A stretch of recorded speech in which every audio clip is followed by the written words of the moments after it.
कभी कभी बॉलीवुड फिल्मों के पात्र इतने प्रभावशाली होते हैं कि लोग उन्हें अपनी असली जिंदगी में भी अपनाने लगते हैं। जो कुछ वे फिल्मों में देखते हैं उसी तरह अपनी जिंदगी में उसे लागू करने की कोशिश करते हैं और अक्सर इससे उनकी जिंदगी पर बुरा असर पड़ता है। आज की कहानी भी कुछ इसी तरह की है। आज की कहानी उत्तर प्रदेश के गोरखपुर जिले के अशोकनगर इलाके की है, जहां बागेश्वरी देवी नामक एक महिला रहती थीं।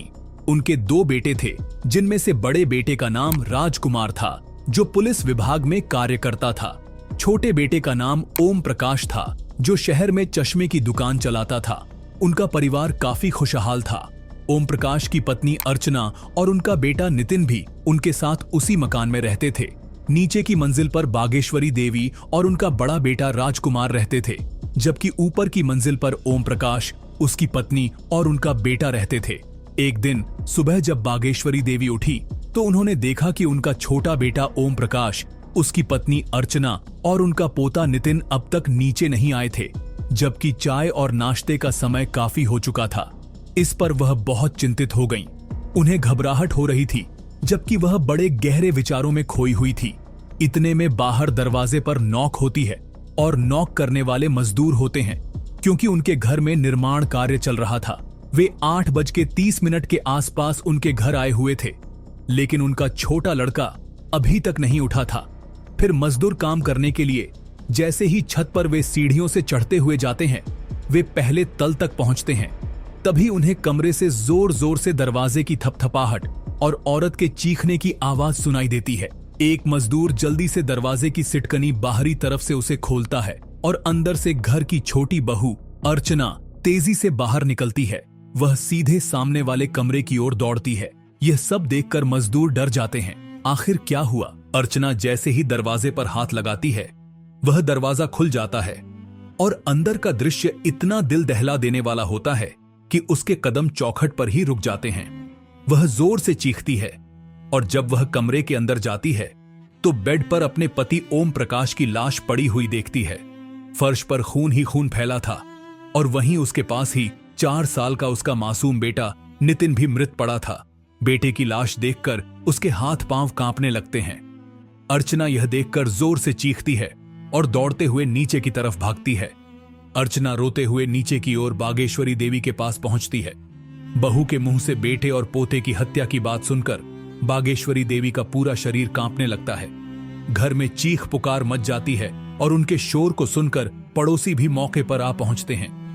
जैसे जैसे यह खबर मोहल्ले में फैलती है, लोग बागेश्वरी देवी के घर इकट्ठा होने लगते हैं। बागेश्वरी देवी की बड़ी बहू फोन पर इस घटना की सूचना अपने पति राजकुमार को देती है। जैसा कि मैंने पहले बताया, वह उत्तर प्रदेश पुलिस में इंस्पेक्टर थे। छोटे भाई और भतीजे की हत्या की खबर सुनकर वह भी चौंक जाते हैं। उन्होंने तुरंत कोतवाली के शाहपुर के प्रभारी को फोन करके घटना की जानकारी दी, जिसके बाद पुलिस की एक टीम मौके पर पहुंचती है। मृतक ओम प्रकाश यादव के ससुर दीपचंद यादव, जो राज्य के मुख्यमंत्री अखिलेश यादव के करीबी थे, को इस घटना की जानकारी मिलते ही उन्होंने तुरंत गोरखपुर रेंज के आईजी मीना को फोन किया। इसके बाद आईजी मीना ने अपनी टीम, जिसमें crime branch, STF, dark squad और फॉरेंसिक टीम भी शामिल थी, तुरंत घटना स्थल पर भेजी। देखते ही देखते अशोकनगर का इलाका पुलिस छावनी में तब्दील हो गया, क्योंकि मुख्यमंत्री से सीधे संबंध होने के कारण यह मामला हाई प्रोफाइल में बन गया था। पुलिस ने बड़े ध्यान से घटनास्थल की जांच की। कमरे में दोनों लाशें पड़ी हुई थीं और पास में खून से सना हुआ एक हथौड़ा और एक कूदने वाली रस्सी पड़ी थी। लाशों को देखकर पुलिस का अनुमान था कि हत्यारे ने ओम प्रकाश की हत्या हथौड़े से की थी, जबकि उनके बेटे का गला शायद रस्सी से घोंटा गया था। पुलिस ने दोनों लाशों और अन्य साक्ष्यों को अपने कब्जे में ले लिया। सभी को यह सवाल परेशान कर रहा था कि आखिर बच्चे की हत्या क्यों की गई होगी। तभी पुलिस की नजर कमरे के दरवाजे की सिटकनी पर पड़ती है, लेकिन वहां दरवाजे पे सिटकनी नहीं होता है। किसी ने सिटकनी के पेज खोलकर उसे फर्श पर रख दिया था। पूछताछ में अर्चना ने बताया कि उसके पति अंदर से सिटकनी बंद करके सोए थे। उसने यह भी कहा कि लूटपाट का विरोध करने पर लुटेरों ने हथौड़े से उसके पति की हत्या की होगी। इस दौरान बच्चा भी वहां आया होगा और उन लोगों को पहचान जाने के डर से बदमाशों ने बच्चे को भी मार डाला होगा। लूटपाट के दौरान खटपट की आवाज सुनकर वह बाहर नहीं आ जाए, इसलिए बदमाशों ने उसके कमरे की सिटकनी भी बाहर से बंद कर दी थी। अर्चना का बयान पुलिस को कुछ अजीब सा लगा। बागेश्वरी देवी के बड़े बेटे इंस्पेक्टर राजकुमार भी घटनास्थल पर पहुंचे। उन्होंने कमरे का निरीक्षण किया और पाया कि यह लूटपाट का मामला नहीं था। पुलिस ने घटनास्थल पर कार्रवाई पूरी करने के बाद दोनों लाशों को पोस्टमार्टम के लिए भेज दिया। मृतक की मां बागेश्वरी देवी की आशंका पर पुलिस ने अज्ञात लोगों के खिलाफ हत्याओं का मामला दर्ज किया। यह घटना अब तकरीबन 7 साल पुरानी है। एक तो विभागीय मामला था और दूसरी बात, मुख्यमंत्री तक यह खबर पहुंच चुकी थी। इसलिए उस दिन शाम को आईजी ने एक टीम गठित की और मामले को जल्द सुलझाने के निर्देश दिए। एसपी लव कुमार के निर्देश पर थाना प्रभारी अनंत प्रकाश शुक्ला ने सबसे पहले मृतक ओम प्रकाश और उसकी पत्नी अर्चना के मोबाइल नंबरों की कॉल डिटेल्स निकाली। ओम प्रकाश की कॉल डिटेल्स से कुछ खास नहीं मिला, लेकिन अर्चना की कॉल डिटेल्स बेहद चौंकाने वाली थी। रात 12:30 से 1:30 के बीच उसने एक नंबर पर कई बार फोन किया था।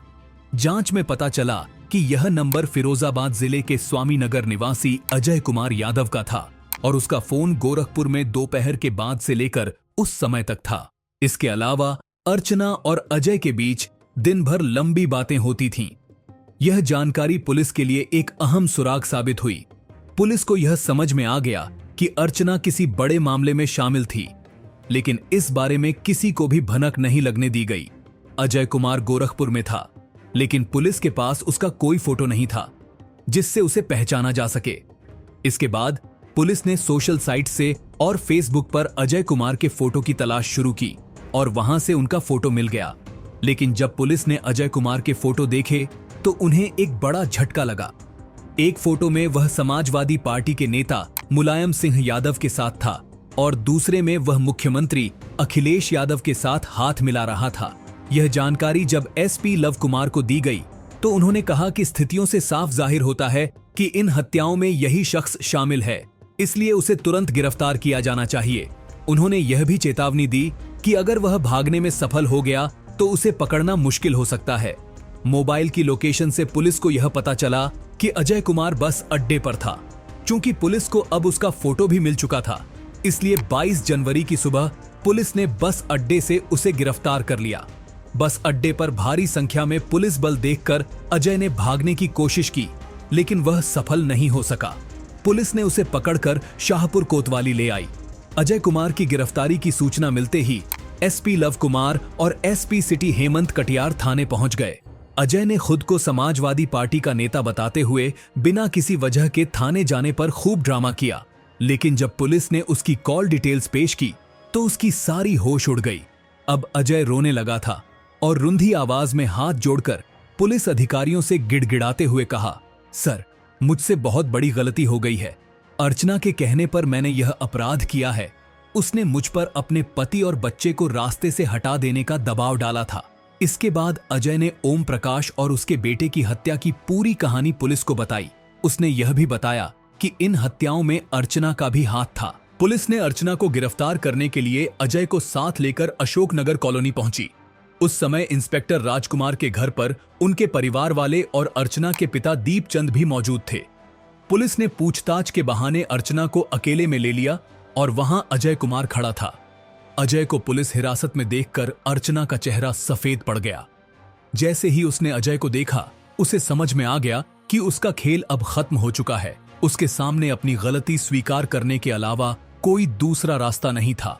इससे पहले कि पुलिस उससे कुछ पूछताछ करती, उसने खुद ही स्वीकार कर लिया कि हाँ, उसने अजय के साथ मिलकर अपने पति और बेटे की हत्या की थी और उसे इसका कोई पछतावा नहीं है।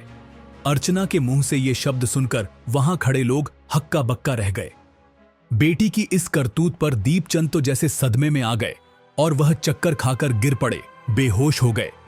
पुलिस ने तुरंत अर्चना को गिरफ्तार कर लिया और एसपी लव कुमार ने पुलिस लाइन से वापस लौटकर अर्चना और अजय कुमार को पत्रकारों के सामने पेश किया। दोनों ने अपने जुर्म को स्वीकार किया और ओम प्रकाश और उसके 4 साल के बेटे की हत्या के पीछे की पूरी कहानी सुनाई। यह कहानी जो सामने आई वह पुलिस की फाइल में जैसी की वैसी दर्ज है और हम उसे वैसे ही पेश कर रहे हैं, बिना किसी बदलाव के। यह घटनाक्रम उत्तर प्रदेश के गाजीपुर जिले के थाना जमुनिया के खलीलचक गांव से जुड़ा हुआ था। यहां भोलानाथ यादव का एक छोटा सा परिवार था जिसमें 5 लोग शामिल थे। पति पत्नी, 2 बेटे राजकुमार और ओम प्रकाश और एक बहन प्रमिला। भोलानाथ एक किसान थे। राजकुमार यादव और ओम प्रकाश यादव दोनों के जीवन में कई उतार चढ़ाव आए। उनके पिता ने उन्हें अच्छी शिक्षा दिलवाने का पूरा प्रयास किया। राजकुमार यादव उत्तर प्रदेश पुलिस में सब इंस्पेक्टर बने, जबकि ओम प्रकाश यादव ने नेत्र प्रक्षेक्ष का डिप्लोमा किया। पिता की मृत्यु के बाद राजकुमार ने परिवार को अपने साथ रखा। जब उसकी पोस्टिंग गोरखपुर में हुई तो उसने वहां कार्य पर रहते हुए कोतवाली शाहपुर के अंतर्गत अशोकनगर में 5 कॉलोनियों में से एक कॉलोनी में जमीन खरीदी और अपना घर बनाया। राजकुमार की शादी हो चुकी थी। वहीं ओम प्रकाश की शादी सिंगापुर में हुई थी, लेकिन शादी के बाद वह अपनी पत्नी को सिंगापुर से गोरखपुर ले आए। लेकिन गोरखपुर में पत्नी को अच्छा नहीं लगा और 6 महीने बाद वह सिंगापुर वापस लौट गई। उसने ओम प्रकाश को भी वहां आने का कहा, लेकिन ओम प्रकाश घर और परिवार को छोड़ने के लिए तैयार नहीं थे, इसलिए उन्होंने मना कर दिया। दोनों अपनी अपनी जिद पर अड़े रहे और इस दौरान उनका तलाक हो गया। 2009 में ओम प्रकाश की उम्र 34 साल थी और उन्होंने लखनऊ के रहने वाले दीपचंद यादव की बड़ी बेटी अर्चना से दूसरी शादी की। उस समय अर्चना 19 साल की थी। अर्चना पढ़ी लिखी, सुंदर और बहुत ही सुशील स्वभाव की थी।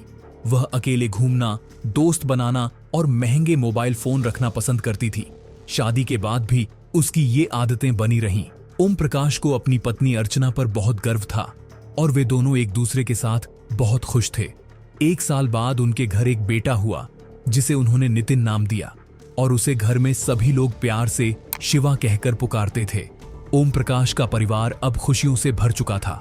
ओम प्रकाश और अर्चना अब एक सुंदर मकान में रहने लगे। ओम प्रकाश के बड़े भाई राजकुमार अपने घर में अपनी मेहनत की कमाई से मकान बनाना चाहते थे। उनके सपने को साकार करने के लिए उन्होंने बहुत मेहनत की। आखिरकार उन्होंने थाना पुल रिहा के एक इलाके में जमीन खरीदी और एक सुंदर सा घर बना लिया। इस तरह ओम प्रकाश का परिवार सुख शांति से रहने लगा और उनका घर परिवार के लिए एक संजीवनी बन गया।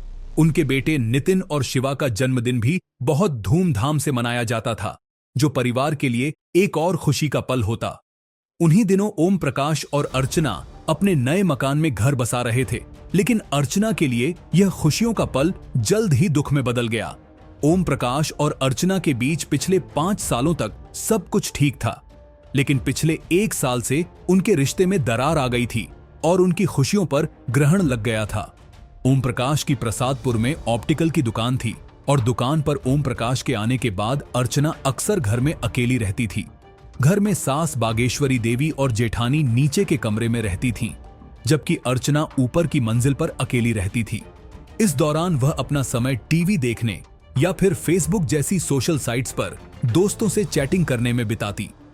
एक दिन फेसबुक पर फ्रेंड रिक्वेस्ट वाले सेक्शन में उसने प्रदेश के मुख्यमंत्री अखिलेश यादव और सपा सुप्रीमो मुलायम सिंह यादव के साथ बैठे अजय कुमार यादव का प्रोफाइल देखा।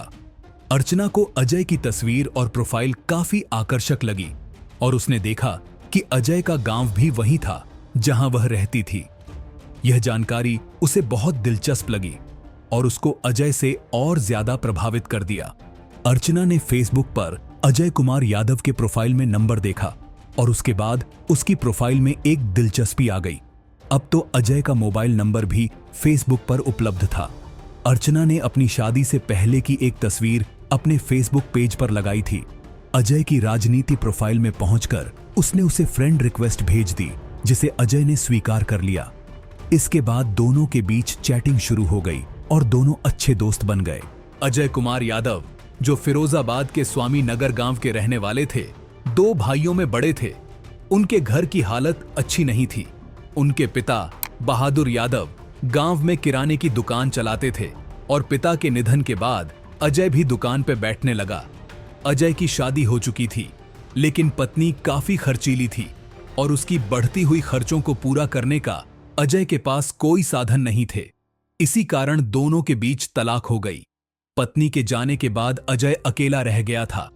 इसके बाद उसने समाजवादी पार्टी से जुड़ने का निर्णय लिया और मेहनत की बदौलत पार्टी में अपनी पहचान बनाई।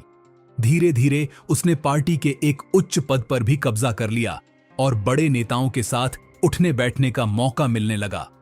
अजय कुमार यादव ने एक दिन समाजवादी पार्टी के सुप्रीम मुलायम सिंह यादव और प्रदेश के मुख्यमंत्री अखिलेश यादव के साथ एक फोटो खिंचवाई, जिसे उसने फेसबुक पर अपलोड किया। यह फोटो सोशल मीडिया पर काफी वायरल हुआ और उसे कई लोगों ने लाइक किया। इस बीच अजय ने दूसरी शादी की और दूसरी पत्नी से 2 बच्चे भी हुए, लेकिन दूसरी पत्नी से भी उसकी रिश्ते में खटास आ गई और अंततः वह पत्नी नाराज होकर बच्चों के साथ मायके चली गई। यह घटना लगभग 2 साल पहले की थी।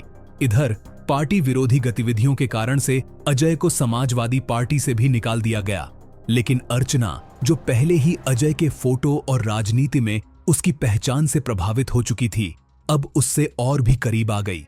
जब दोनों की फोन पर बातचीत बढ़ी तो उनका दोस्ती से प्यार में बदलना तय था। दोनों एक दूसरे के प्रति अपनी भावनाओं को जानने लगे। इसका परिणाम यह हुआ कि अर्चना ने अजय को अपने मायके लखनऊ बुलाया। लखनऊ में अर्चना और अजय मिलते थे और यहाँ मिलना इसलिए था ताकि अपने घर पर कोई अड़चन ना हो। अर्चना के मायके में उसकी माँ बाप के अलावा कोई और नहीं था और उसके पिता दिन में ड्यूटी पर रहते थे। छोटी बहन वंदना की शादी हो चुकी थी, जिससे घर में कोई अन्य सदस्य नहीं था।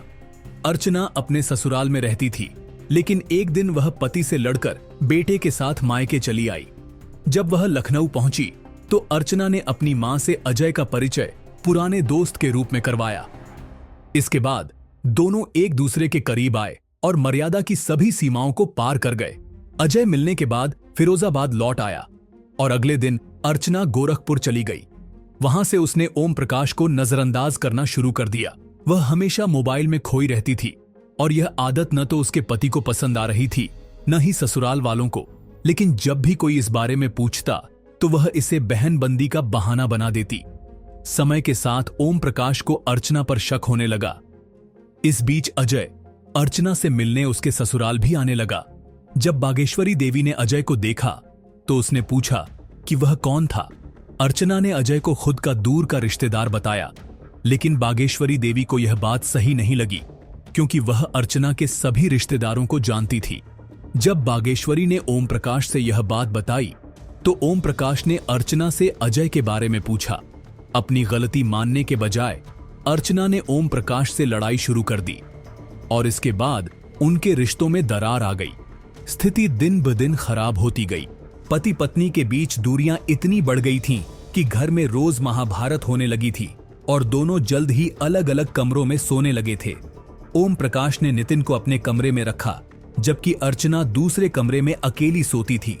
इस तरह से अर्चना के लिए पति एक बोझ बन चुका था और रोज रोज के झगड़ों से वह थक चुकी थी। इसका परिणाम यह हुआ कि उसने अपने पति को रास्ते से हटाने के लिए अजय से संपर्क किया। अजय भी उसके साथ देने के लिए तैयार था और कुछ भी करने के लिए राजी हो गया। पड़ोस में रवि राय के घर सालगिरह का कार्यक्रम था, जिसमें ओम प्रकाश को परिवार के साथ जाना था। उसी दिन अर्चना ने अपने पति को रास्ते से हटाने की योजना बनाई और अजय को फोन करके गोरखपुर बुला लिया। अजय दोपहर 3 बजे गोरखपुर पहुंचा और उस समय घर में कोई खास हलचल नहीं थी। बागेश्वरी ऊपर थी। इस दौरान अर्चना ने पीछे से सीढ़ियों के रास्ते अजय को कमरे में छिपा दिया। थोड़ी देर बाद जब ओम प्रकाश लौटा तो उसने अर्चना से पार्टी में चलने के लिए कहा, लेकिन अर्चना ने यह कहते हुए मना कर दिया कि उसे सिर में दर्द है और वह नहीं जा पाएगी। ओम प्रकाश ज्यादा जिद नहीं करता और अपने बेटे के साथ पार्टी के लिए निकल गया। उधर अर्चना ने अजय को कमरे से बाहर निकाला, उसे खाना खिलाया और ओम प्रकाश के लौटने से पहले उसे फिर से छिपा दिया। रात करीब 11 बजे ओम प्रकाश बेटे के साथ पार्टी से वापस लौटा और दोनों कमरे में सो गए। सोते समय ओम प्रकाश ने दरवाजे की सिटकनी अंदर से नहीं लगाई थी। जैसे ही ओम प्रकाश सो गया, अर्चना ने पहले से ही बच्चों की कूदने वाली रस्सी को कमरे में रख लिया था और अपनी योजना को सफल बनाने के लिए कोई कसर नहीं छोड़ा था। रात करीब 1 बजे जब सभी सो गए थे, अर्चना दबे पांव अपने कमरे से निकली और ओम प्रकाश के कमरे में गई। उसने देखा कि ओम प्रकाश और बेटा गहरी नींद में सो रहे हैं। फिर वह वापस अपने कमरे में लौट आई। अजय को हथौड़ा और रस्सी देकर कमरे में भेज दी। जब अर्चना ने पति पर हमला करने का इशारा किया तो अजय ने हथौड़े से ओम प्रकाश के सिर पर पूरी ताकत से वार किया। इस जोरदार वार से ओम प्रकाश कुछ भी समझ नहीं पाया, जिससे उनका बेटा नितिन जाग गया। पापा को मारते देख नितिन चिल्ला उठा। यह देखकर अर्चना डर गई और दूसरी ओर संगमरमर के फर्श पर खून देख अजय भी घबराया। अर्चना ने अजय से कहा कि बच्चे को खत्म कर दो। अजय की हिम्मत जवाब दे गई, लेकिन उसने स्वीकार किया और बच्चे को मारने की तैयारी की। फिर दरवाजा खुले रहने के डर से आवाज बाहर न जाए, अर्चना बहुत डर गई थी और उसने खुद ही अपने बेटे का गला पकड़ लिया। इस वक्त मां की ममता भी नहीं जागी। हालांकि कहा जाता है कि मां की ममता से बढ़कर इस दुनिया में कुछ नहीं है, लेकिन अर्चना ने अपनी वासना में आकर बेटे को मार डाला। पुलिस और घर वालों को गुमराह करने के लिए अर्चना ने घर का माहौल बदलने की कोशिश की। उसने चुपके से सिटकनी खोलकर फर्श पर रख दी ताकि सभी को लगे कि लुटेरे ने सिटकनी तोड़कर घर में प्रवेश किया और ओम प्रकाश और नितिन की हत्या कर दी। इसके बाद दोनों बाथरूम में जाकर खून से सने हाथ धोए और फिर कमरे में जाकर सो गए। सुबह 4 बजे जब दोनों उठे तो अर्चना ने दरवाजा खोलकर बाहर देखा, लेकिन कोई बाहर नहीं था। उसने पीछे के रास्ते से अजय को बाहर निकाल दिया। अजय वहां से निकलकर गोरखपुर राष्ट्रीय मार्ग पर पहुंचा और ऑटो से बस स्टेशन तक पहुंच गया। वहां वह छुपा रहा। वह वहां इसलिए रुका क्योंकि अर्चना को भी अगले दिन अपने साथ लेकर जाना था। लेकिन इससे पहले कि अर्चना भी वहां पहुंचती, पुलिस अजय के मोबाइल की लोकेशन से अजय को पकड़ लिया। अर्चना ने अपने प्रेमी अजय के साथ मिलकर जो किया, उसकी सजा उसे मिलनी ही थी। दोस्तों, आज की कहानी बस इतनी ही। अगर आपको हमारी कहानियां पसंद आती हैं तो कृपया एक लाइक और कमेंट जरूर करें। जल्द ही एक नई कहानी के साथ फिर मिलेंगे। तब तक अपना ध्यान रखें।